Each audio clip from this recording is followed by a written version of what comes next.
Welcome to the Mobile Accessibility Meet at Hyderabad on Saturday, the 12th December 2015 from 8:30 a.m. to 6 p.m. The workshop is aimed at providing benefit to the visually challenged and initiated by the visually challenged experts in the area of assistive technology. The program includes orientation sessions on iOS and Android platforms ranging from the basic to the advanced features, suggestions on accessible mobiles with approximate budget specifications, and many such useful sessions. Is this not sounding exciting? Please visit www.mobileaccessibilitymeet.wordpress.com for complete details and registration. Last date for registration 15 November 2015. So what are you waiting for? Register immediately and grab the opportunity of incredible learnings on mobile accessibility. For any further clarifications, please drop us a mail on mobileaccessibilitymeet@gmail.com. You may also call us between 10 a.m. and 8 p.m. on 99087-87892 or 98494-79718.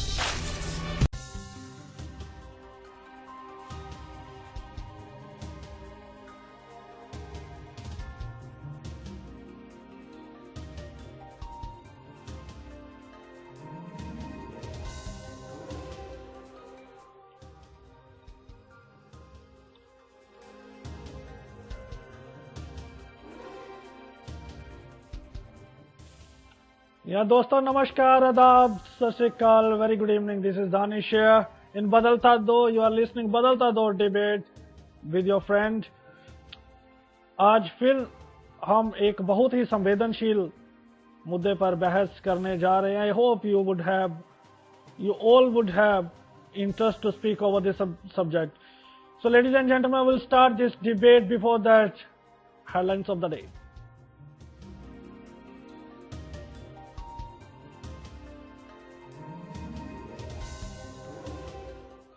Paris के attack के बाद विश्व के सारे मुस्लिम लोगों ने दिखाई France के साथ एकजुटता। कहा मुसीबत किस घड़ी में है आपके साथ।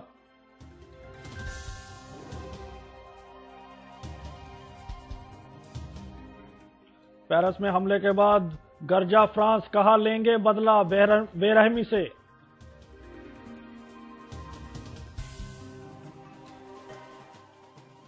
ट्विटर पर धमकियां मिलने के बाद फ्रांस जा रहे प्लेन को रोका।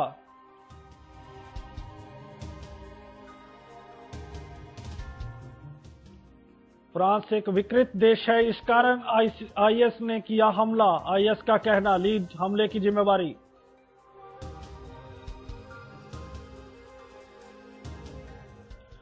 पेरिस के हमले के बाद लोगों ने किया 26/11 का हमले को याद। दिल्ली में सुरक्षा बढ़ाई गई।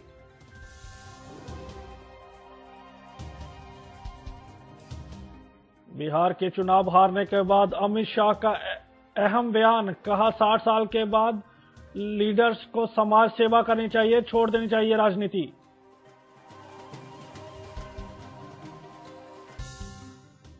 नीतीश की शपथ ग्रहण सेरेमनी में लाल कृष्ण आडवाणी कर सकते हैं शिरकत।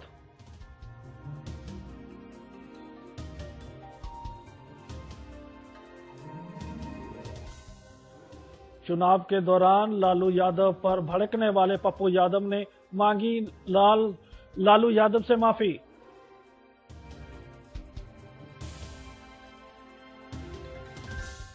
दूसरे टेस्ट मैच ने भारत ने 214 पर साउथ अफ्रीका को लपेटा और जवाब में 80 रन पर कोई विकेट आउट नहीं।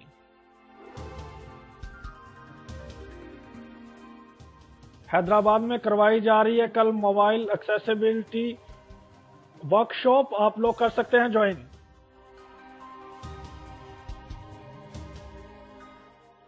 और प्रेम रतन धन पायो ने तोड़े कई रिकॉर्ड। लगभग 570 स्क्रीनों पर मूवी की गई लॉन्च। 40 करोड़ की पहले दिन की सिर्फ हिंदी सिनेमा की कमाई।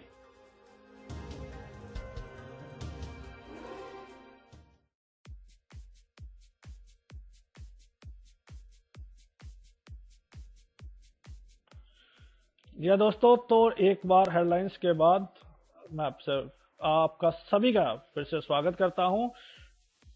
पेरिस में जो अटैक हुआ वो वाकई ही निंदनीय है एंड द इंटायर रेडियो उड़ान team condemn it firmly, strongly. हर बार जब भी चाहे बात हो पाकिस्तान में अटैक होने की, चाहे हो पाकिस्तान द्वारा हिंदुस्तान पर अटैक की, या फिर अटैक की बात हो इराक में, जब बात हो गृह युद्ध की, या फिर अब पेरिस की अगर बात करें, हर बार हम तीखी प्रतिक्रिया तमाम अंतर्राष्ट्रीय नेताओं की सुनते हैं। लेकिन ये तमाम जो वादे आतंकवाद के साथ लड़ने की बड़ी बड़ी बातें चंद दिनों बाद खो जाती हैं। क्या हमने अपने पास से कुछ सीखा है, या फ्यूचर के लिए हमारी क्या तैयारियां हैं, और क्या आतंकवाद इतना फल फूल चुका है कि उसको खत्म करना मुश्किल है? यहां पर मेरी ऑब्जर्वेशन ये भी कहती है कि अगर अमेरिका चाहता है तो पाकिस्तान में घुसकर लदेन को मारता है, इराक में सद्दाम हुसैन को मारा जाता है, तमाम आतंकवादियों को मारा जाता है, तो फिर इरेडिकेशन क्यों नहीं? क्या आतंकवाद को खत्म कर दिया गया तो इकोनॉमिकल या फाइनेंशियल जिन कंट्रीज को बेनिफिट होते हैं, चाहे वो वेपन की सप्लाई से हो, चाहे तमाम कारणों से हो, क्या उसमें कुछ गिरावट हमें देखने को मिल सकती है? Basically the moot point of the debate is why terrorism can't be eradicated from the world. Ladies and gentlemen, we'll have your opinion and we want to have your viewpoint. What do you think over this subject? This subject is very sensitive. I want you all to join me in this debate and put forward your perspectives. Joining me in the debate, Naresh from Delhi studio. Naresh, welcome. Thank you, Danish. And joining me, Sarita ji from Bangalore studio. Sarita ji, आपका बहुत बहुत स्वागत है जी. Thank you. So meanwhile we have Naresh and Sarita. Well, Naresh, what would you like to say? I mean, which side you are?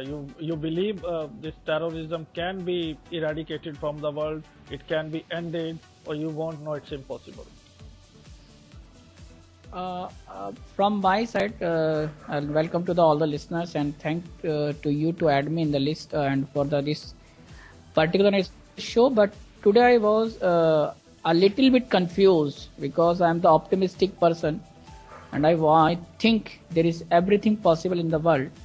But on this particular matter, I suppose there is no chance to eradicate or the removal of terrorism from the world. No, I mean, क्या आप कह रहे हैं? ये किया ही नहीं जा सकता, हो ही नहीं सकता, मतलब क्या किया नहीं जा सकता या हो नहीं सकता? Cannot possible to remove the terrorism. तो मतलब it cannot be eradicated. You believe it cannot be. Yes. Okay. So no, but what is your? So today you're gonna take the favor that it can't be eradicated, right? Yes, exactly. Okay. Yes. So you want to put forward some points for that? नहीं, just open it. Okay. सो सरिता जी, आपको क्या मानती हैं आप? ये आतंकवाद जो खत्म किया जा सकता है या नहीं किया जा सकता? जी, मुझे लगता है थोड़ा बहुत कम किया जा सकता है, पर कभी कम्प्लीटली खत्म नहीं हो सकता, क्योंकि जो बात एक धर्म के लिए सही होता है या एक देश के लिए सही होता है, वो बात दूसरे देश के लिए गलत होता है.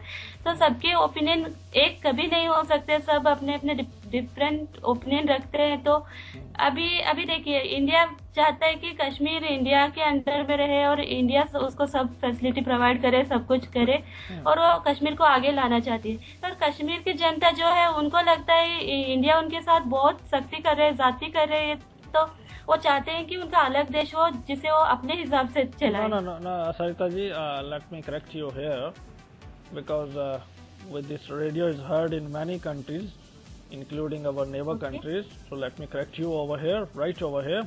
I belong to this area.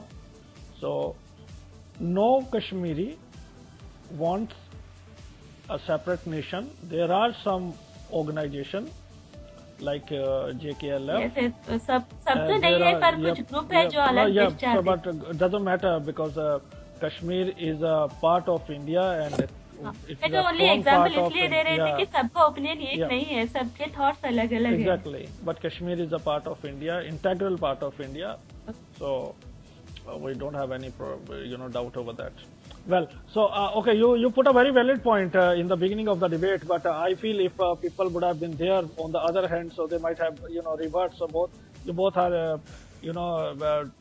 on the same side, so it will be a little bit difficult for me to go through with you people because you both are on the same side. Okay. Yes, Now, we have Ashu also.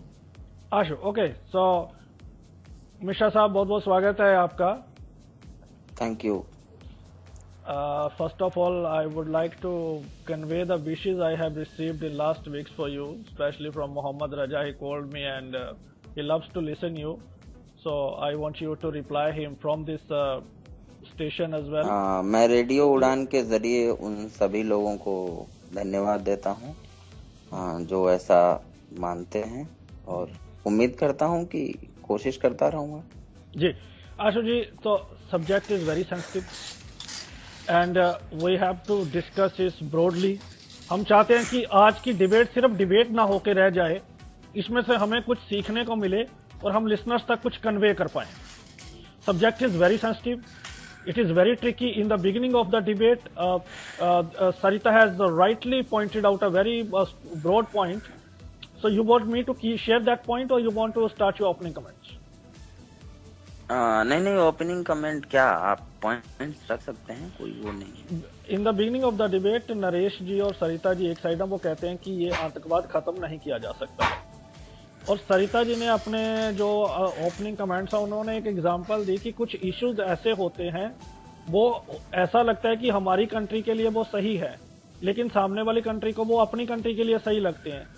But I think little bit trivialised this point because this foreign affairs should have been tackled by the external affairs of the both the countries. Terrorism has to do nothing with this disputes though they claim. Ashu ji, on which side you are?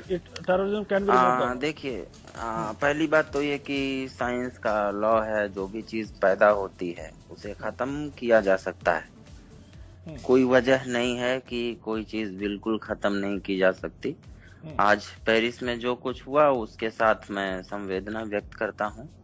दूसरी बात ये, और ये मानते हुए भी कि ये बहुत बड़ी घटना है, इसके बावजूद भी बकौल फ्रांस के राष्ट्रपति के मैं ये मानने के लिए नहीं तैयार हूँ कि ये द्वितीय विश्व युद्ध के बाद की सबसे बड़ी घटना है. इन फ्रांस आतंकवाद की they are saying in France. Okay, हाँ, मतलब जैसा भी मैंने जहाँ जहाँ पढ़ा तो वो यही कह रहे हैं कि द्वितीय विश्व युद्ध के बाद की सबसे बड़ी घटना. अगर वो फ्रांस में कहते हैं तो नहीं, टॉकिंग अबाउट पर्टिकुलरली फ्रांस. हाँ, नहीं मैंने 2-3 जगह देखा तो वहाँ नहीं ठीक है, नहीं ठीक है. तो बाकी मुझे ऐसा लगता है, देखिए, विदेश नीतियों का आतंकवाद से कोई लेना देना नहीं है और ना ही किसी भी देश की विदेश नीति आतंकवाद से प्रभावित होकर बनी है और ना ही आतंकवाद के प्रभाव में विदेश नीति में कोई भी देश किसी भी देश के लिए. My question, let me rephrase my question. The question was कि सरिता जी कह रही थी कि जैसे कश्मीर का मसला है मिसाल के तौर पे, तो कश्मीर का जो मसला है वो भारत और पाकिस्तान के दरमियान है, राइट? तो आई थिंक इसको टेररिज्म ग्रुप के हाथ में ये पावर नहीं है कि वो डिसाइड कर सके ये किस कंट्री को जाना है. जी हाँ, बिल्कुल मैं वही कह रहा हूँ कि किसी भी देश की विदेश नीति के चाहे सफलता हो चाहे विफलता हो, उसमें आतंकवाद का कोई लेना देना नहीं है. इसलिए अगर किसी भी देश के जो व्यक्तिगत हित हैं तो उन हितों के टकराव के कारण आतंकवाद पैदा होता है, ऐसा मैं नहीं मानूंगा. तो मैं यही कहना चाहता हूँ. तो आपका आज का जो पॉइंट है, आप नरेश और सरिता जी के विपरीत है. आप मानते हैं कि खत्म किया जा सकता है अगर दृढ़ संकल्प हो. दृढ़ संकल्प हो और लोगों से कनेक्टिविटी बढ़ाई जाए. देखिए, आपने शुरुआत में एक बात कही थी, बीच में मुझे वो बंद करके मुझे रेडियो उड़ान पे आना पड़ा स्काइप के थ्रू, तो इसलिए मैंने उसके आगे नहीं सुना कि आप क्या कह रहे थे। लेकिन जितना मैं समझ पाया, आपने ये कहा कि पाकिस्तान घुस के पाकिस्तान में अमेरिका हमला करता है और सद्दाम को मारता है, तो मतलब जहां वो चाहते हैं वहां खत्म करने की कोशिश करते हैं, और जहां वो नहीं चाहते वहां पे नहीं करते हैं। लेकिन इसके साथ में एक और चीज को जोड़ के देखिए कि जब से ये दमन करने वाली जो पावर्स हैं, ये बहुत तेजी से जब से ये एजेंडा में शामिल किया गया, और जैसा ये सो कॉल्ड जो लड़ाई थी उसको तेज करने की बात हुई है, आप देखिए कि आतंकवादी घटनाएं एकाएक लगातार उस दौर के बाद से बढ़ी हैं। Exactly, और नए आतंकवादी संगठन भी पैदा हुए हैं। Yeah, this is what this is where I strongly I agree with the Naresh to some, but I would ask some tough question to you as well. So, ji okay. बिल्कुल नरेश, हम आपसे जानना चाहते हैं, क्यों लगता है, जैसे आशु जी ने भी कहा, हालांकि उसके बाद से घटना हुई है, लेकिन अगर सारी जो इंटरनेशनल लेवल पे तमाम रेजोल्यूशंस पास किए गए हैं, अगर सारी कंट्रीज इकट्ठा आती हैं, और क्योंकि इंटेलिजेंस ग्रुप सबके अगर मिल जाते हैं, तो अगर उनमें विलिंगनेस है तो क्यों खत्म नहीं की जा सकती? क्या कारण है नहीं हो सकता? एक तो दानिश, पहली बात तो ये भी डिसाइड करना होगा कि जब आप इस बारे में बात करें तो टेररिज्म एक अपने आप में बहुत टर्म जो है वो बहुत ब्रॉड हो गई है आज की डेट में। आपने उसको इतना बड़ा कर दिया है कि आपको हर जगह पे टेररिज्म आपको मिलता है। आप कभी कहते हैं रिलीजियस टेररिज्म, आप कहते हैं डोमेस्टिक, कभी अगेंस्ट डेमोक्रेसी, ये वाला टेररिज्म, वो वाला टेररिज्म। और इन केस मैं इसलिए मैं कह रहा हूँ कि इसको खत्म नहीं किया जा सकता, क्योंकि आपकी एक्टिविटी अगर मेरे अगेंस्ट है तो मैं मानता हूँ आप टेररिज्म कर रहे हैं, मैं आपको टेररिस्ट कहता हूँ। आप बताइए क्या करेंगे? कल मोदी ने जब अपना भाषण दिया इंग्लैंड में, तो उन्होंने वो अंदर स्पीच दे रहे हैं, बाहर 500 लोग खड़े होकर उनका विरोध में नारा लगा रहे हैं कि हमें खालिस्तान चाहिए, और वो विरोध प्रदर्शन कर रहे हैं। खालिस्तान को हम लोग कहते हैं कि एक प्रोटेस्ट नहीं था, वो एक आतंकवादी एक्टिविटी थी। इंडिया में जब इंडिया ने ब्रिटेन के अगेंस्ट अपना रूलिंग पूरा फ्रीडम स्ट्रगल किया, तो जितने लोगों ने भी यहाँ से हम लड़ाई की, उनको हम शहीद कहते हैं, शहादत देते हैं। अंग्रेज उनको टेररिस्ट कहते हैं। फिलिस्तीन अपनी आजादी के लिए मांग कर रहा है, उनको जब न्यूज आता है तो आतंकवादी हमला बोलते हैं। ऐसी सीरिया का मामला valid point, yes valid point. Okay, Ashu ji जानते हैं valid point. Yo Ashu ji, Naresh का सीधा सीधा कहना है और बड़ा लॉजिकल सा सवाल है कि एक्चुअली, और मैं आपको ये भी बता दूं कि आज जो मैं स्टडी कर रहा था globally strategic with regard to terrorism, जब मैं स्टडी कर रहा था तो under their resolution they have clearly stated exactly the Naresh is saying actually what is the basic the moot point of the debate is actually first of all we need to understand actually what is the terrorism, what is the definition of the terrorism. तो यही तो आज कहा गया UN में आतंकवाद को define करने वाला जो प्रस्ताव है वो पेंडिंग है। आपको एक आपातकालीन बैठक करके उसको पास करना चाहिए, उस पे जो भी रेजोल्यूशन बनता है। तब तक हम सीधी जो हमारी समझदारी कहती है वो यही कहती है कि जो भी गतिविधि समाज में जनता के मन में आतंक पैदा करने की कोशिश करती है, असहिष्णुता को बढ़ाती है, हत्या उस जैसी और तमाम गतिविधियों को अंजाम देने की कोशिश करती है, वो चाहे किसी संगठन के स्तर पर की जा रही हो या चाहे किसी संस्थानिक स्तर पर की जा रही हो, उसे हमें तब तक आतंकवाद मानना चाहिए जब यूएन में ये रेजोल्यूशन पास हो जाए। अगर कोई ऐसी आम सहमति बन जाती है तो उसका स्वागत करना चाहिए, उसमें तो कोई समस्या है नहीं। यही तो इश्यू है दानिश। जब मैं ये कह रहा हूँ, मैंने ये नहीं कहा कि टेररिज्म खत्म नहीं होता, हो सकता। मैं कह रहा हूँ इसे किया नहीं जा सकता। क्या टेररिज्म का आज ये पहला अटैक हुआ है? क्या इससे पहले कोई अटैक नहीं हुए? यूएन जैसी जो दुनिया के बारे में चिंता करती है उसके यहाँ पे आज ये पेंडिंग है कि टेररिज्म क्या है। इसके भी जो पॉलिटिकल इश्यूज हैं, और आप जब लिस्ट जब आप लिस्ट चेक करेंगे, जब आप लिस्ट चेक करेंगे तो वहां पे टेररिज्म की इतनी डेफिनेशन आप कैसे स्पॉट करेंगे? Sponsor terrorism, state sponsor terrorism, against state terrorism. It means हम उन चीजों को भी जो स्टेट स्पॉन्सर करता है उसको भी टेररिज्म मानते हैं। दूसरा इट इज आप नहीं मानते, ठीक है, मैं दूसरा स्टेट हूँ, आपके मानता हूँ। I understand. Let me put it to Ashu ji. Sarita ji आप क्या कहेंगे, आपके क्या बेसिक पॉइंट्स है जो आपको लगता है आतंकवाद खत्म नहीं किया जा सकता? जी, आतंकवाद तो ये है कि ओपिनियन सबका डिफरेंट होने की वजह से होता है। जो हमारे देश में तो गो हत्या पाप माना जाता है, फिर भी मुस्लिम बोलते हैं उनका तो वो खाना है।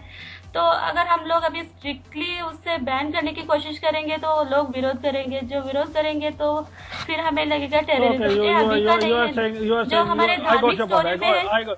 You are saying कि if difference of opinion sometimes created the way for the this terrorism activities, but I don't think so. हाँ जी, हाँ, हमारे पौराणिक स्टोरी में भी सुन सकते हैं, जैसे देवता होते हैं उनको तो दानव होते हैं उनको टेररिस्ट जैसे बिहेव करते हैं। टेररिज्म तो वैसे भी बहुत नई टर्म नहीं है, बहुत पुरानी टर्म है। बिल्कुल बिल्कुल। Okay, I have an important question for Ashu ji. Terrorism हुआ था। हाँ, yeah, I got it. So Naresh ji, Ashu ji, now here is a very interesting and very important question. Basically terrorism से जो लड़ने की सबसे बड़ी जो कमेटी है हम यूएन सिक्योरिटी काउंसिल को मानते हैं, यूनाइटेड नेशन सिक्योरिटी काउंसिल, और वो एक लंबे अरसे से प्रयास कर रहे हैं आतंकवाद को खत्म करने का। बट कुछ दिन से जो चर्चा चल रही है, जैसे मोदी साहब ने बिल्कुल सही कहा था कि भारत एक बहुत बड़ा देश है एशिया में, आप उसको स्थायी सदस्यता नहीं देते, आपने पूरे अफ्रीका को छोड़ रखा है, तो आप कहां से कॉन्फिडेंस हासिल करेंगे तमाम कंट्रीज का उसको लड़ने? तो ये कितना बड़ा मुद्दा ये है।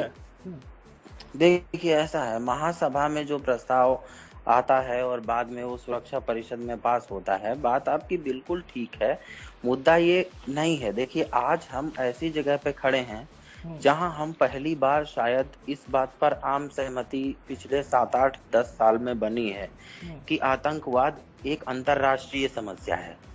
आज से 10 साल पहले, 12 साल पहले, मतलब 9/11 के पहले मान लिया जाए, तो इस समस्या को एक अंतरराष्ट्रीय समस्या मानने के लिए भी बहुत सारे लोग तैयार नहीं होते। उसे कुछ पिछड़े हुए, आर्थिक दृष्टि से कमजोर देशों की समस्या माना जाता था।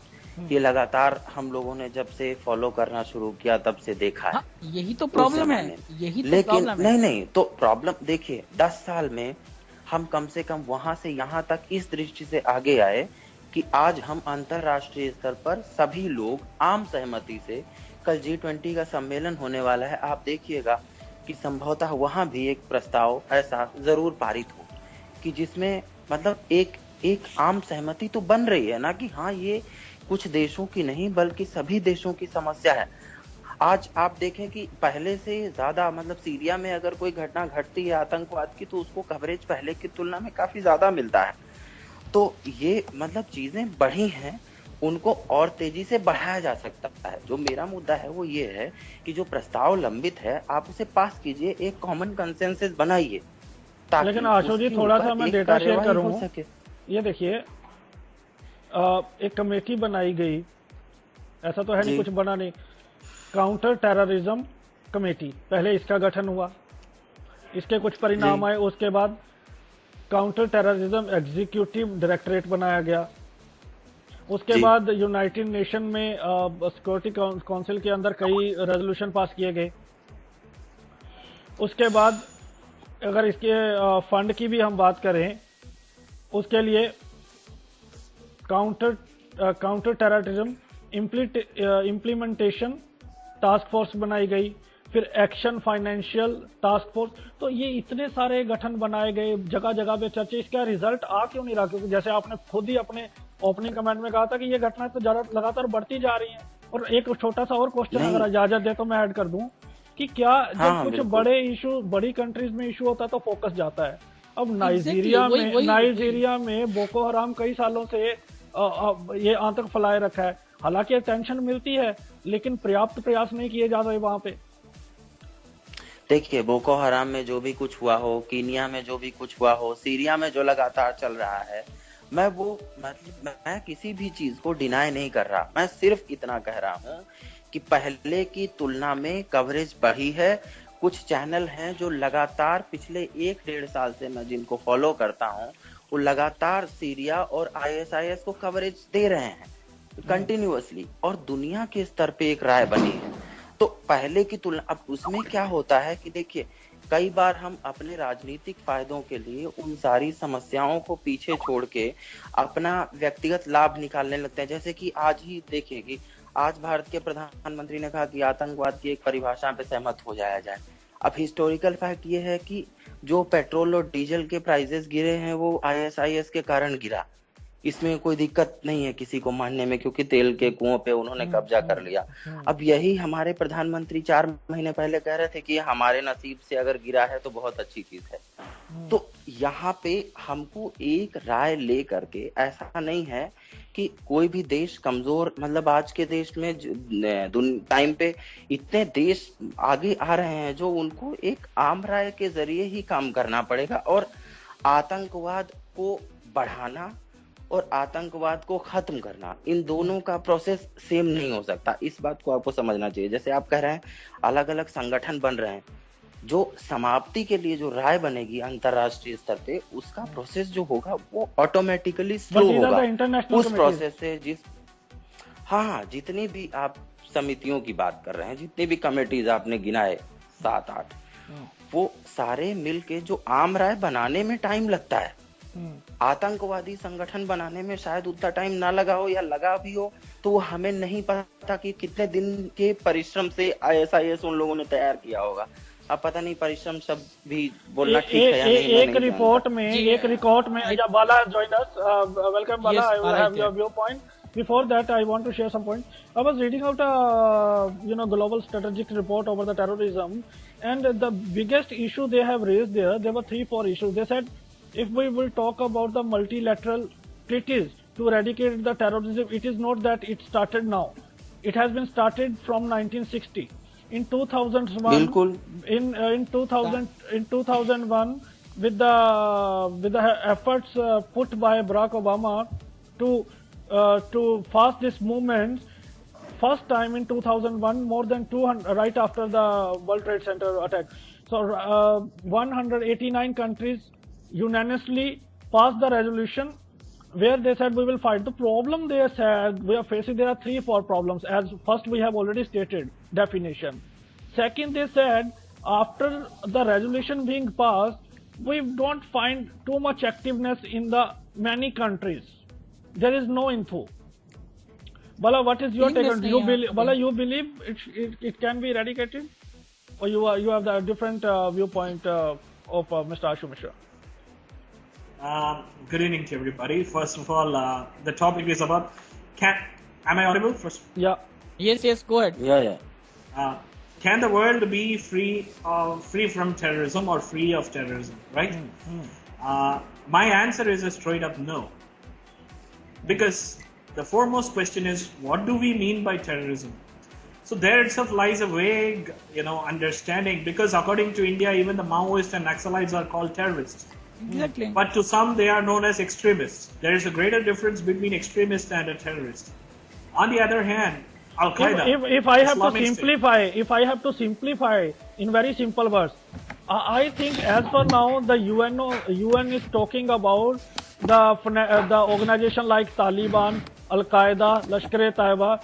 They are not talking about the domestic Maoist and Naxal and the religious. It starts from there, because if we back after the death of Osama bin Laden, some secrets have been released that Al Qaeda had an indirect link with 26/11 attack, which has been carried by Lashkar-e-Taiba.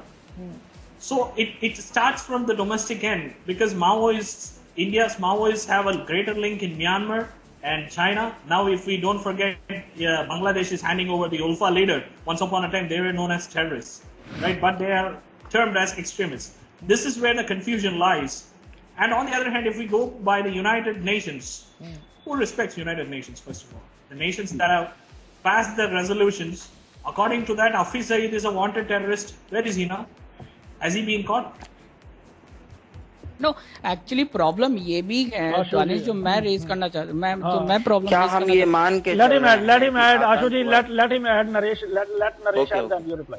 मैं वही बात कह रहा हूँ आपसे। मैंने आपको शुरू में कहा इसको नहीं खत्म किया जा सकता। क्यों? क्योंकि जो आशु जी ने जो बात आशु जी ने बोली, बहुत सी कंट्रियां अपना राजनीतिक फायदा देखती हैं। पहली बात बिल्कुल करेक्ट बोली उन्होंने, और दूसरी बात वो खुद कहते हैं कि पिछले 8-10 सालों में जब 9/11 का केस होता है तो क्या जब यूएस में केस होगा तभी उसको रिस्पांस मिलेगा, और अगर यूएस में कोई केस हुआ और उसको रिस्पांस मिला तो आप ये मत समझिए कि वहां पे जागृति आई है। इट्स नॉट ए जागृति, ये कुछ और है, क्योंकि सबको मालूम है कि यूएन की बात अगर यूएन भी उसी की बात मानेगा जो यूएस कहेगा, और वही फ्रांस के साथ हो रहा है। और दूसरी बात ये है, हमारे आशीष जी ने कहा अगर हमारे पास विल पावर होगी, हम विल बांट के काम करेंगे तो होगा, और मैं ये गारंटी के साथ कह रहा हूँ कि विल पावर है ही नहीं कहीं पे, हम करना ही नहीं चाहते हैं। क्या अलकायदा जैसा संगठन जो अमेरिका देखिए, सबसे पहले मैं तीसरे वाले सवाल का उत्तर दे दूं। अगर परसेप्शन ही ऐसा बन जाए कि हम करना ही नहीं चाहते तो इस क्वेश्चन का तो कोई जवाब होता ही नहीं है। नहीं, आप दिखा वैसा पहली और परसेप्शन कोई बना नहीं रहे, परसेप्शन को दिखाए नहीं, आप कह रहे हैं कि हम करना ही नहीं चाहते क्योंकि हमारे अंदर विल पावर ही नहीं है।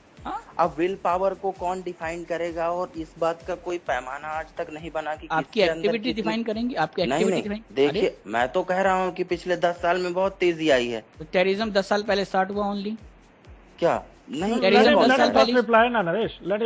ये कौन काउंटर? गरीबी आज से 5000 साल पहले हुई शुरू, और हमने कदम उठाने अगर आजादी के बाद शुरू किए तो इसका मतलब ये नहीं है कि हम गरीबी खत्म नहीं कर सकते।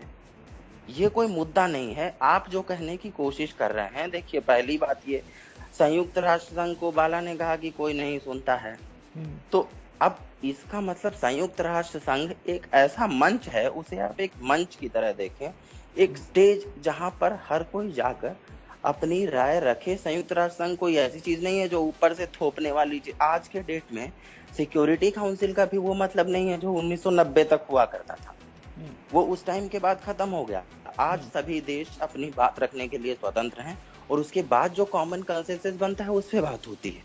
सवाल ये नहीं है कि आतंकवाद एक ब्रॉडर इशू है कि नहीं। नंबर 3, सवाल ये है कि क्या हम ये मानकर चल रहे हैं कि आतंकवाद की परिभाषा बन ही नहीं सकती। अगर बन सकती है, फिर यहाँ से एक और क्वेश्चन पैदा होगा जिनको उनको रिप्लाई करना चाहिए। अगर आतंकवाद को मान लीजिए आज से 10 दिन बाद डिफाइन कर दिया जाता है यूएनओ द्वारा, तो क्या हम फिर उसको खत्म कर पाएंगे? क्योंकि आपका बड़ा पॉइंट ये है कि आतंकवाद को डिफाइन ही नहीं किया जा सकता, इसीलिए आतंकवाद को नहीं खत्म किया जा सकता। मान लीजिए कि लश्कर-ए-तोयबा और जितने भी आतंकवादी संगठन हैं, या आप जिनके नक्सलाइट और माओइस्ट कह रहे हैं, मतलब मान लीजिए कि अगर उनको भी आतंकवाद की सीमा में मान लिया जाए, या यूएन जैसी भी परिभाषा बनाए, अगर टेररिज्म डिफाइंड हो जाए तो क्या इसको खत्म किया जा सकता है आपके हिसाब से? क्योंकि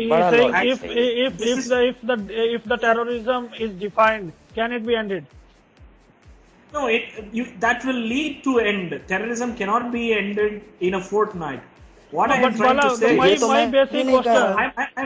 Bala, simple question. If Saddam Hussein can be killed by going in his country, now Russia is, if Naresh, let me tell you as well, there are greater speed to eradicate this IS. Russia is leaving his rockets. All the countries are contributing, not only Russia. So there is a greater speed. Therefore, IS is emerging. Is always wants to take revenge and is getting faster and faster. Danish, कभी इस बात पे सोचा गया है कि this is where I am coming actually. Ending of terrorism itself, the step that even US propaganda and Russia carrying, ultimately end Islamic State terrorism. No, that's not going to be that should not be the purpose. First of all, your purpose should be to alienate people, which Hyderabad follows. For example, many radicalized youngsters of Hyderabad have been traced, have been counseled, have been brought back to their families. If I am not wrong, according to the recently released data of the Hyderabad Security Force, it was around 108 youngsters. So this should be the first thing, because people are getting radicalized minute by minute in the Western countries, especially United States, United Kingdom, Australia, even France, because today's happened. Horrible attack wouldn't have been possible if there is no support inside France. It's not like even the latest news जो अभी आ रही है, उसमें से एक नागरिक France का ही, जो 8 आतंकवादी मारे गए हैं, तो एक की बात आ रही है कि हो सकता है most probably he is from France. Exactly. Yeah, absolutely. There is no doubt that without an inside assistance, the 8 terrorists wouldn't have got into the territory of a country. No, but Even is that's your, what no, no, goes but in the what case are of what are the attack. basic points you have that you believe that it can't be removed, it can't be eradicated? Yeah, it's simple. When the airstrike against Islamic State has begun, and what is the current scenario? You are claiming that you are still attacking airstrikes, you are killing the terrorists, but they are killing your civilians. Today's France attack is a great example that you haven't destroyed anyone from IS. You haven't eradicated terrorism. Even you haven't gone closer to its eradication. No, but they are putting efforts. So what are the solution then you suggest? Then we will ask Ashu. See, that's what I am saying. Coercive legislation, coercive measures. These are all coercive measures. Like you cannot threat the person who has already laid his life. Terrorists are the one who has chosen to die. You cannot threaten them by Exactly. showing that you are going to kill. So what to do? You need to alienate. You need to alienate their network first of all, and you need to take care of your citizens. Terrorism is a weapon of the weak. Unless until you address your citizens' need, surely the educated, unemployed, poverty, grimmed youth will join and take the weapons. You cannot avoid that. Important बात एक भी है, अगर आपको मालूम हो, आपने कुछ जो चीजें आपने देखी होंगी, आपको पता है कि बड़े बड़े संगठन जिन्हें हम सो कॉल्ड आज जो बताए जाते हैं, जो बड़ी बड़ी कंट्रियां बोल रही हैं या आतंकवादी दल हैं या ग्रुप हैं, आप ये देखिए उनकी फंडिंग भी कहीं से इन्हीं कंट्रीज ने की है। 90s का दौर था जब कुछ कंट्री बड़ी कुछ ग्रुप्स को फंडिंग कर रही थी, क्योंकि वो उनके अगेंस्ट काम नहीं कर रहे थे, वो उनके अगेंस्ट काम कर रहे थे जिनके खिलाफ वो चाहते थे। लेकिन जब उन्हीं कंट्रीज के खिलाफ काम हुआ तो वो कहते हैं ये ग्रुप हैं, ये टेररिस्ट हैं। तो जो मैं स्टेट स्पॉन्सर्ड की बात कर रहा हूँ वो भी तो यही है। देखिए, अब इसमें दो बातें हैं। पहली बात तो ये कि अभी खबर आई है कि ब्रसेल में एक पहला हमलावर गिरफ्तार हुआ, ISIS या व्हाटएवर, जहां से भी अभी इसकी पुष्टि होने बाकी है। खैर, मैं मुद्दे पे आता हूँ। बाला की इस बात से मैं एग्री करता हूँ कि आतंकवाद को हमले के जवाब में हमला करके खत्म नहीं किया जा सकता। बिल्कुल ठीक बात है। आतंकवाद खत्म होगा गरीबी से हटने पर, आतंकवाद खत्म होगा नेशनल रिसोर्सेज के बढ़ने से, आतंकवाद खत्म होगा लोगों की कनेक्टिविटी बढ़ने पर, आतंकवाद खत्म होगा लोगों का सिस्टम और सरकार और देशों में भरोसा होने पर। ये बिल्कुल ठीक बात है, इसके पीछे कोई समस्या नहीं हो सकती है और शायद ही कोई इस बात से डिसएग्री करे। मैं इस बात को मानता हूं और बहुत स्ट्रांगली फॉलो करता हूं। अगली बात ये कि आतंकवाद के लिए जितनी भी चीजें कही जा रही इंटरनेशनली, जितनी भी स्ट्रैटेजी बनती है, कोई भी ऐसा सदाम हुसैन को मार के आप आतंकवाद नहीं खत्म कर सकते और ना ही आप लादेन को मार के आतंकवाद खत्म कर सकते हैं।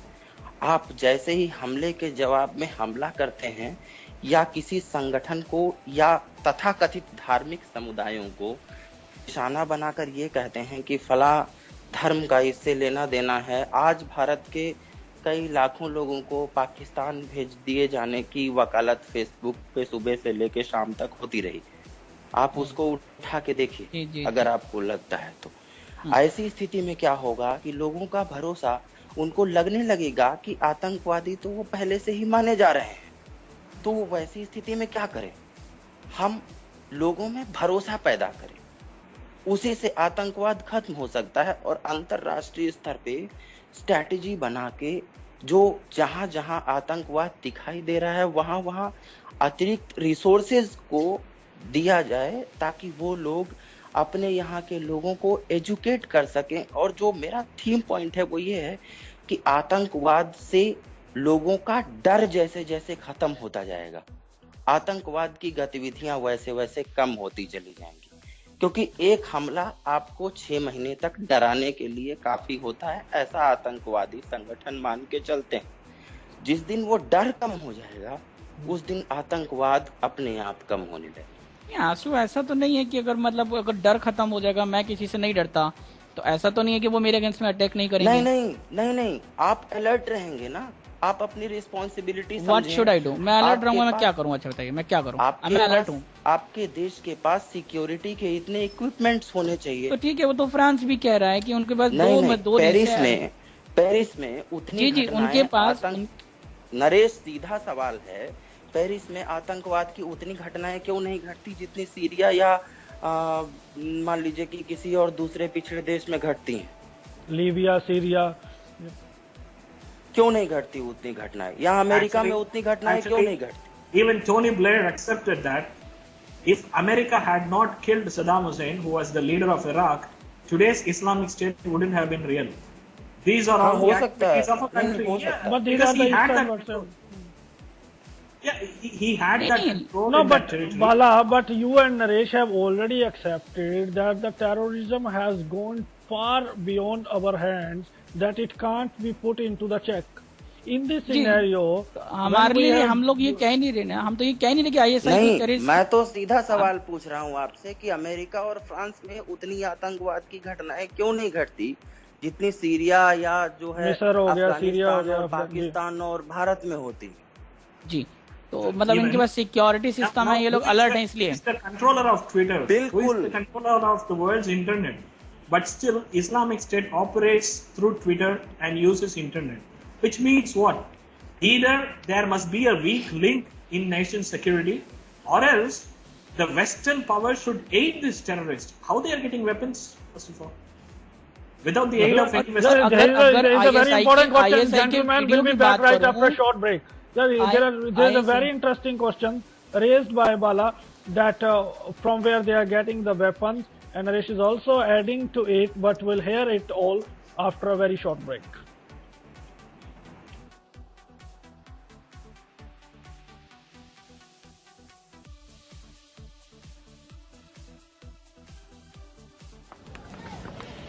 यार सुमित, एक बात पूछूं? हाँ पूछो। तुम्हारे सारे फ्रेंड्स स्टिक यूज करते हैं, पर तुम क्यों नहीं करते? यार मुझे स्टिक के साथ चलना बहुत अटपटा लगता है, और लुक भी तो बिगड़ जाती है ना अपनी। अच्छा, मुझे तो ऐसा बिल्कुल नहीं लगता। तुम एक मिनट यहीं रुको, मैं जरा अपनी इंस्टॉलमेंट पे करके आती हूँ, और कहीं जाना मत यहाँ से। ठीक है।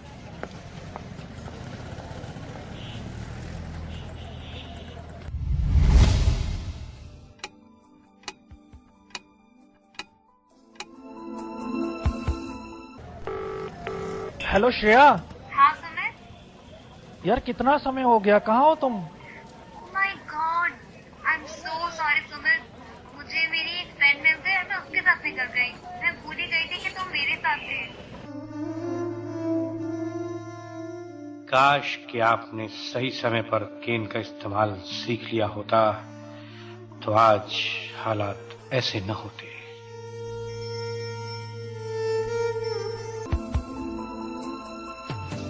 इसीलिए दोस्तों कीजिए केन से दोस्ती, क्योंकि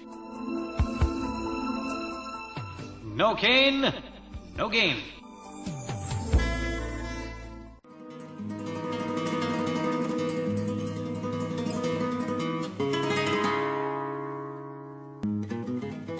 मैं आनंद आचलेकर हूँ, national association for the blind India का मानद सेक्रेटरी हूँ। मैं आप सबका उड़ान चैनल पे स्वागत करता हूँ।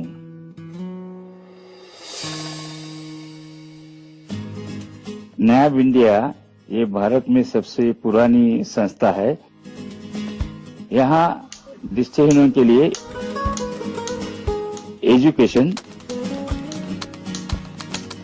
एम्प्लॉयमेंट, ये नौकरी अपनी काबिलियत की वजह से मिली है, और पुनर्वसन की सेवा दी जाती है। नैब इंडिया पर संपर्क करने के लिए आप हमें ईमेल करें hsg@nabindia.info। आप कॉल कर सकते हैं 02266838637। बड़े खुश लग रहे हो। क्या बात है? बात ही खुशी की है। मगर बताओ तो सही, बात क्या है? अरे भाई, मैं तो रेडियो उड़ान के सेकंड कन्वेंशन में लुधियाना जाने वाला हूँ। रेडियो उड़ान का सेकंड कन्वेंशन? जी हाँ, अगर आप भी पार्टिसिपेट करना चाहते हैं रेडियो उड़ान की सेकंड कन्वेंशन में, जो कि होने वाली है नेक्स्ट ईयर 30 जनवरी सन 2016 को सुबह 10 बजे से लुधियाना में, और करना चाहते हैं ढेर सारी मस्ती, दिखाना चाहते हैं अपना खुद का टैलेंट, या फिर देखना चाहते हैं अपने फेवरेट आरजेस को लाइव परफॉर्म करते हुए, तो आज ही लॉग इन करें www.radioudan.com/register पर अपना नाम रजिस्टर कराएं, या फिर हमें कॉल या व्हाट्सएप करें 9463668196 पर, और चलें मस्ती की एक नई उड़ान पर। फिर तो मैं भी चलूंगी तुम्हारे साथ। हाँ हाँ, क्यों नहीं। रेडियो उड़ान, ए फ्लाइट ऑफ लाइफ।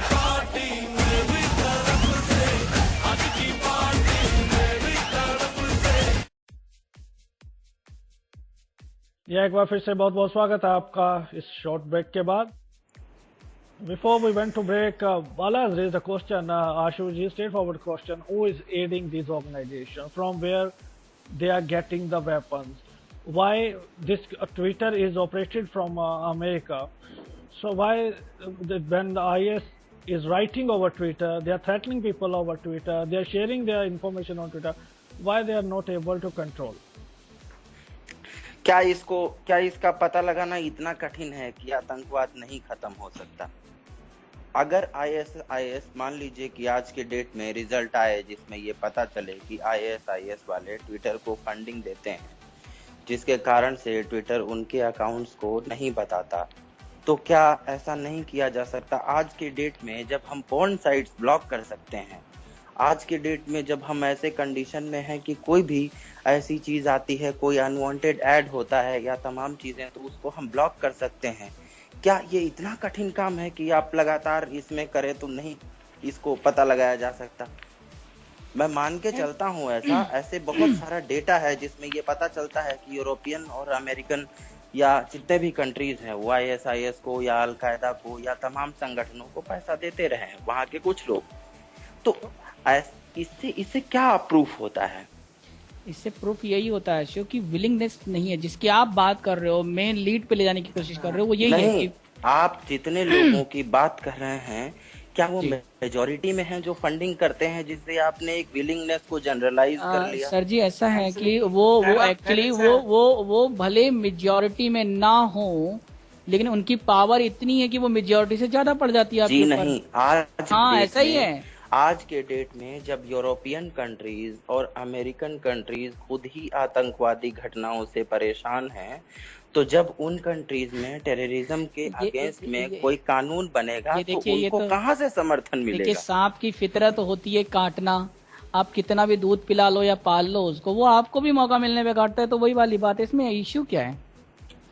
तो मैं क्या कह रहा हूँ, आज अमेरिका, तो आप ये देखो ना, अब जो कंट्रीज, मैं नाम नहीं लूंगा, जो भी कंट्रीज फंडिंग, जो भी जी 9/11 के पहले अमेरिका अलकायदा के खिलाफ नहीं रहा होगा? वो नहीं रहा था 96 में जब उनका केनिया में एम्बेसी पे अटैक हुआ, उसके बाद वो खिलाफ हो गया। तो उससे पहले नहीं था, मान लीजिए नहीं रहा, लेकिन only Al-Qaeda is not the terrorism group or IS. नहीं, वो तो हम तो ये भी कह रहे हैं ISI नहीं है। There are hundreds of like to add here that Al-Qaeda was the child of United States. Let's not forget. Right? And exactly. Yeah, that's true. US created Al-Qaeda to combat Russia in Afghanistan. That everybody knows, even the international community knew this secret. On the other hand, the Islamic State is the finance wing of the current Islamic State was the finance wing of Al-Qaeda. बहस हमें इस बात पे करनी चाहिए कि आज हम कहाँ हैं? आज हम अभी भी वहीं आशु, बस ये है फर्क कितना आ गया है। पहले हम कुछ बोल नहीं रहे थे, अब लोगों को दिखाने के लिए हमने कुछ बोलना और करना शुरू कर दिया है, और करने में जिसको आप कह रहे हैं कि हमने कुछ कर दिया है, प्रस्ताव आ गया है। No, Ashu ji, I think you people all advocated a point. I have to ask this.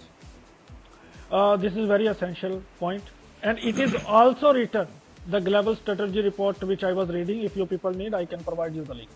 Okay, so with the source I'm talking. This problem, one problem is raised there as well. Human rights activists, don't forget, whenever, we've seen it in the case of Afzal Guru. We've seen it in the Yaqub Memon case. Whenever people wants to take revenge, they give the punishment. Our people advocate those people who have killed many innocent infants, many innocent people. Where is yeah, go ahead.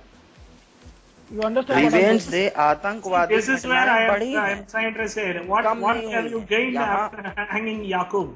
So you want? Are you able to? You want he should be set? He should be left free? No one says that he should be left free. He should be punished. But giving him death sentence is not the punishment that he deserves. वो बिल्कुल अलग. देखिए यहाँ पे हम और बाला और नरेश तीनों सहमत हैं कि रिवेंज से आतंकवाद को खत्म नहीं किया जा सकता. No, I'm talking about punishment. I'm not talking about revenge. I'm talking about punishment. That's what revenge. Actually, killing someone in the name of punishment is what revenge. Well, we cannot go above the Supreme Court. नहीं, that is different. That is different.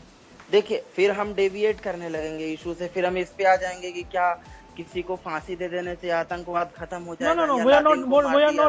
No. देखिए आशु जी, let me put it in very simple words. What I want to say. मैं ये कहना चाहता हूँ कि याकूब Memon was proved terrorist. Afzal Guru was proved, right? हम discuss कर रहे हैं. Okay. He has been proved guilty, not terrorist. Okay, guilty. Yes, of course. Let me rephrase my sentence. Okay. So we are discussing it before when it comes to the definition of the terrorist or terrorism.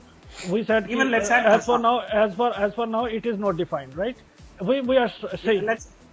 So as Ashu earlier rightly said, if United Nations defined, how many of us are going to follow that, or we will start another debate. Now in same way, what I want to ask, Yaqub Memon was proved guilty. Afzal Kasab was proved guilty, and that Afzal Guru was proven guilty. Proven guilty, yes. Okay, there is a Three of them got hanged also. There is okay. We believe our Supreme Court is above the everything. It has the equal power to the Constitution. Okay. Now, yes. Our Supreme Court has given them the punishment. Yes. Okay. Still, the human rights activist went forward and challenging that. So where we have to stand? Because if I believe it is the terrorism, other might have the different view. मेरा question ये है आशु जी, याकूब मेमन के अगर तो case पे different अगर of आप opinion जाएंगे नहीं तो आशु जी, डेविएट कर जाएंगे. वही तो मैं No, it is there. It is a problem. It is there in report. Yeah. In terms of Ajmal Kasab, let's bring from that gruesome killer Ajmal Kasab, right? And a youngster who has traveled from Pakistan towards killing that Mumbai attack 26/11. Okay, we hanged him. We even told that justice has been provided, but at the same time, the prime accused Hafiz Saeed and Salman Lakwi are roaming in Pakistan scot-free. Right? Even the Pakistani government refused to accept our evidences. My question is different. Different. You are killing just the small fish, but the way No. My question is, I don't want to get into Kasab and Afzal and all these people. मेरा प्रश्न ये है कि जहां हम लोग एक बात की वकालत कर रहे हैं कि एक प्रॉपर एक डेफिनेशन होनी चाहिए टेररिज्म की, चाहे किसी भी चीज की. अब जब कोई ऑर्गेनाइजेशन या जिसको हम ये अधिकार देते हैं कि वो इसको परिभाषित करे, बाद में हमारा ही एक group of people goes against those, they say it is difference of opinion. देखिए दानिश, आप गलत समझ रहे हैं उस चीज को. आप गलत ट्रैक पे जाएंगे, डिबेट खत्म हो जाएगा, दूसरे तरफ चले जाएंगे. याकूब मेमन के केस में किसी को आपत्ति इस बात पर नहीं थी कि उसको सजा दी जाए या वो आतंकवादी है या आतंकवादी नहीं है. उसमें ये था कि उस टाइम का जो सीबीआई इन्वेस्टिगेशन था और रॉ के जो रिपोर्ट्स थे, उनसे ये प्रूफ होता था कि याकूब मेमन के कारण ही जो मुंबई का वो हमला था उस पर से पर्दा हट सका और पहली बार लोगों को ये पता चल सका कि पाकिस्तान खुले रूप में भारत में आतंकवादी घटनाओं को समर्थन देता है. और इसमें याकूब मेमन ने पूरा सहयोग किया कि वो न केवल कराची से आया बल्कि उसने पूरे डॉक्यूमेंट्स भारत के इन्वेस्टिगेटिंग एजेंसीज को दिए। ऐसे केस में क्या उसे फांसी होनी चाहिए? मुद्दा ये था। आप उसको अगर इस बात की ओर ले जाएंगे कि मानवाधिकार संगठन छुड़ा देते हैं उन लोगों को, इसलिए आतंकवाद नहीं खत्म हो सकता है, तो वो बिल्कुल अलग बहस हो जाएगी। फिर हम शायद किसी अंत में ना पहुंचे, किसी निष्कर्ष पे। Okay. To somewhat I agree with you. In terms of India, every citizen has the right to disagree. This is what the glorious feature of this great nation. I have the right to criticize my country's policies. और इसी के कारण हमारे देश में आतंकवाद का emergence उतना नहीं हुआ जितना बाकी जगहों पे हुआ है। No one claimed that they are innocent. No one said Yaqub is innocent. No one claimed Kazab is innocent. The only thing is they should not be hanged is what the debate. Okay, so 2 minutes to all of you to complete your points. Why it can't be eradicated? What measures can be taken to eradicate it? Where we are lacking and what we can done better. Okay, Naresh, start. Yes Danish, मेरे को सबसे पहले यही लगता है कि हम इसको ख़त्म नहीं कर सकते, कि मुझे ये परसेप्शन जो मिली है अभी तक वो यही है कि हमारे पास उसकी विलिंगनेस नहीं है। जो लोग आज बढ़ चढ़ के बड़े बड़े कंट्रीज जो भी हैं वो काम करने की कोशिश कर रही हैं, लोगों को दिखा रही हैं, उनके इंटरनली क्या मैटर चल रहा है वो सबको मालूम है। वो फंडिंग करते हैं, वो वेपन्स देते हैं, और वो अपने जो पॉलिटिकल इश्यू है, जो अपने इकोनॉमिकल फैक्टर्स हैं, उनको किस तरह से फॉलो करते हैं ये भी हम जानते हैं। दूसरी बात, अलकायदा, ISI या इन कुछ ग्रुप्स को मार के या ख़त्म करके भी हम किसी टेररिज्म को ख़त्म नहीं करने वाले हैं। और ऊपर से जब हम इन ग्रुप्स को मारने की बात करते हैं तो सबसे बड़ी प्रॉब्लम ये होती है कि एक को मारते हैं तो 70 और खड़े हो जाते हैं आपके लिए। तो बेसिक प्रॉब्लम कहीं और है। दूसरी बात, आशु जी कह रहे हैं अवेयरनेस बढ़ी है, वो इस बात पे ठीक हो सकता है कि अब उसको कवरेज, उन्होंने खुद कहा इसका आंसर, ये कवरेज मिल रही है इसलिए अवेयरनेस बढ़ रही है। इसका मतलब ये नहीं है कि उसके लिए स्टेप लिए जा रहे हैं। अगर स्टेप लिए जाते हैं और कंट्रीज को ये लगता कि ये बहुत बड़ा इश्यू है तो कुछ होता। अभी तक तो हमने पहला स्टेप ही कंप्लीट नहीं किया, पहला स्टेप ही नहीं लिया कि डिफाइन तो करें एटलीस्ट। और जहां तक ये वाली बात है कि भाई क्या चीज टेररिज्म है, कि आप 2-4 चीजें डालो, उसके बाद उसमें ऐड ऑन करते जाओ, उसमें क्या प्रॉब्लम है। आपको अगर 70 चीजें एक साथ नहीं मिलेंगी, 100 चीजें एक साथ नहीं मिलेंगी, तो आप कहेंगे कि हम एक भी नहीं करेंगे। एटलीस्ट जो चीजें आइडेंटिफाइड हैं उनको डाल के एक डेफिनेशन तैयार की जा सकती है, और उसके बाद आप उन पे काम करना शुरू कीजिए। हमको स्टार्ट करना पड़ेगा, लेकिन फिर प्रॉब्लम वही आती है। बहुत सारे जो मैंने बताया कि स्टेट स्पॉन्सर टेररिज्म भी होता है, फैंटम जैसी स्टोरीज किसी के दिमाग में नहीं आती हैं, कंट्रीज आज फॉलो कर रही हैं उन चीजों को, इसीलिए टेररिज्म नहीं खत्म हो सकता। ओके, तो आशु जी, थैंक यू नरेश। 3 बातें थी। टेररिज्म को इसलिए खत्म नहीं किया जा सकता क्योंकि लोगों का परसेप्शन और लोगों की विल पावर कमजोर है। मेरा कहना है ऐसा बिल्कुल नहीं है। हम हिस्ट्री में जितना जरूरी है उतना जाएं और उसके बाद ये एनालिसिस करेंगे तो ये प्रूफ होगा कि पिछले 10 साल में लोगों की मेंटालिटी और लोगों की आतंकवाद के खिलाफ लड़ने की स्ट्रैटेजी में परिवर्तन आए हैं, जिसको कि हम देख पा रहे हैं लगातार। बात सिर्फ इस बात की ना की जाए कि टेररिज्म को फंडिंग कौन करता है, बात इस बात की भी होनी चाहिए कि क्या वहाँ की देश की सरकार भी इस बात के लिए रिस्पॉन्सिबल है। बात इस बात की भी की जाए कि क्या वो देश लगातार इस बात के लिए आगे नहीं आए हैं, कि क्या वहाँ की जनता ने उसके खिलाफ आवाज नहीं उठाई है, और क्या वहाँ के लोगों का परसेप्शन अभी भी ये कहता है कि टेररिज्म डेवलपिंग कंट्रीज का प्रॉब्लम है। मेरे ख्याल से दुर्भाग्य से ही सही कि जब वहाँ हमले हुए तो ये हमले ना होते तो अच्छा ही होता, बाकी हमलों के बाद ही सही, लेकिन आज कंसेंसस बना है इसलिए हम टेररिज्म के खिलाफ लड़ने के लिए तैयार हो पा रहे हैं।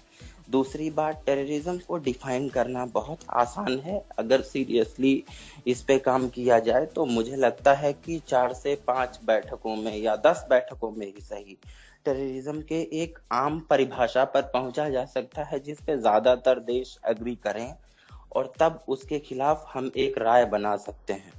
अगली बात ये कि टेररिज्म को इसलिए खत्म किया जा सकता है, टेररिज्म को मारने के बदले मार कर नहीं खत्म किया जा सकता। मैं बता रहा हूँ, एक को आप मारेंगे 10 खड़े हो जाएंगे ना, किसने बिल्कुल ठीक कहा। इसलिए जरूरत है एक विचारधारा को खत्म करने की, और आइडिया खत्म होता है लोगों का परसेप्शन चेंज होने से। लोगों को एजुकेट कीजिए, दुनिया में जितनी अधिक समानता होगी, इक्वालिटी ऑफ रिसोर्सेज जैसे जैसे पैदा होता जाएगा, जैसे जैसे हर देश के पास अपने लोगों को शिक्षित करने के लिए रिसोर्सेज होंगे, जैसे जैसे देशों में कनेक्टिविटी बढ़ेगी, जैसे जैसे सारे लोगों को इंटरनेशनल कम्युनिटी का मतलब समझ में आएगा, टेररिज्म खत्म होगा। लेकिन इसके लिए जरूरत पड़ेगी रिसोर्सेज की, इसके लिए जरूरत पड़ेगी लोगों को आगे आके जहां तक जो कंट्रीब्यूट कर सकता है वो करने की। और अंतिम बात मेरी आज के डिबेट की ये कि लोगों को ये धारणा निकाल देनी चाहिए कि फला कम्युनिटी या फला रिलीजन या फला देश टेररिज्म के लिए जिम्मेदार है। हर देश में टेररिज्म का एक नेटवर्क है, कहीं बहुत साइलेंटली काम करता है और कहीं बहुत तेजी के साथ बोल बोल कर काम करता है। तो जब हम ये पूरे नेटवर्क को समझ लेंगे तो टेररिज्म खुद ब खुद खत्म हो जाएगा। जी, thank you so much Ashu ji. जी Bala. Yeah, I will just say 2 or 3 points and conclude this. Because first and foremost, there is a lack of intention to eradicate. First of all, you have begun it. The process is going on, but you cannot eradicate. The airstrikes that are going on in IS is a great example. People are killing, the countries are killing the civilians instead of terrorists. That's what my perception. And the second thing is, there is a policy called mercantilist philosophy. In economics, we used to say mercantilism leads to imperialism, which leads to terrorism. Mercantilism is nothing but when one country has to grow, another country has to be exploited. Unfortunately, that's what the US and these European countries like France, Britain, Spain have followed. And that's what put them now like on the back foot, because the terrorists have grown up the country from where they have exploited them so badly. Third and final point is, one party's freedom fighter is equal to another party's terrorist, and vice versa. One party's terrorist is equal to another party's freedom fighter. So in these cases, until there is a peace and constant talk towards peace without weapons, terrorism cannot be, world cannot be free from terrorism. जी, नीतीश जी कुछ message भेज रहे हैं, ये भी जाते जाते पढ़ देता हूं। Victim should not decide that they are happy with the sentence to death or life imprisonment, because can we understand perfectly the sorrow of the victims and their loved one. Second message ये करते हैं, I think ये पहले वाला message human right को लेके था इनका। दूसरा मैसेज ये कहते हैं, we have become better than history, humanity is only the thing which should prevail above all of above, including nation and religion. Thank you so much, Nitish ji, apne messages ka liya. Thank you in fact, so the much. airstrike is going on in the name of humanity. Yeah, gentlemen, thank you so much for joining me in the debate. Tomorrow we'll meet in Badalta Daur, a founder member of Umang Foundation, Mr. Ajay Srivastava, and we'll try to figure out what's going on in Himachal Pradesh, where they are lacking, and what are the charges he is facing by the opponents, and what are the gray areas where we need to work in Himachal Pradesh. Thank you so much, gentlemen. We all are condemning, including the participants and the worthy panelists of this debate. We are condemning the incident took place in France. So hope that we will never see this kind of incidents in future. Once again, those people who are listening and messaging, thank you so much again. बने रहिए radio उड़ान के साथ, enjoy कीजिए। और आपको ये भी बता दें कि रेडियो उड़ान कन्वेंशन में आप रजिस्टर कर सकते हैं। अभी भी कुछ सीट्स बाकी हैं। फर्स्ट 100 लोगों को हम एंटरटेन करेंगे first come first serve base पे, तो आप वहाँ रजिस्टर कर सकते हैं। लॉगिन करें www.radioudan.com। Thank you so much all. बड़े खुश लग रहे हो, क्या बात है? बड़े खुश लग रहे हो। क्या बात है? बात ही खुशी की है। मगर बताओ तो सही बात क्या है? अरे भाई, मैं तो रेडियो उड़ान के सेकंड कन्वेंशन में लुधियाना जाने वाला हूँ। रेडियो उड़ान का सेकंड कन्वेंशन?